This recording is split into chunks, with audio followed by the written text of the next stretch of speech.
ನಮ್ಮ ಹುಕ್ಕೇರಿ ಪೊಲೀಸರ ತಂಡ ಒಂದು ಒಳ್ಳೆಯ ತನಿಖೆ ಮಾಡಿ ಮಾರಾಟವಾದ ಒಂದು ಮಗುವನ್ನ ಪತ್ತೆ ಹಚ್ಚಿ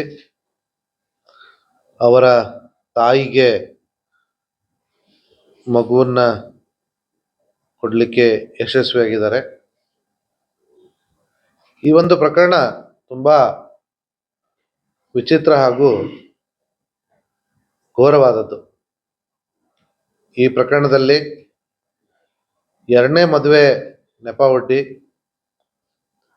ನೀವು ಗಂಡ ಹೆಂಡತಿ ಸುಖವಾಗಿರಿ ಅಂತ ಹೇಳ್ಬಿಟ್ಟು ಮದುವೆ ಮಾಡಿಸಿರ್ತಕ್ಕಂಥ ದಲ್ಲಾಳಿ ಆ ಮಗುವನ್ನ ನಾನು ನೋಡ್ಕೋತೀನಿ ಅಂತ ಹೇಳ್ಬಿಟ್ಟು ಮಗುವನ್ನ ತೆಗೆದುಕೊಂಡು ಹೋಗಿ ಮಗುವನ್ನ ಮಾರಾಟ ಮಾಡ್ತಾರೆ. ತುಂಬಾ ಸೂಕ್ಷ್ಮವಾದ ವಿಚಾರ ಕೂಡ.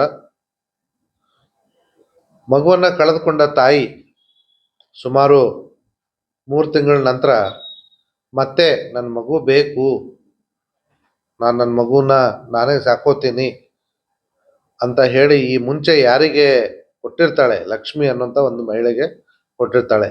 ಈ ಲಕ್ಷ್ಮಿ ಯಾರಂತಂದ್ರೆ ಈಗಾಗಲೇ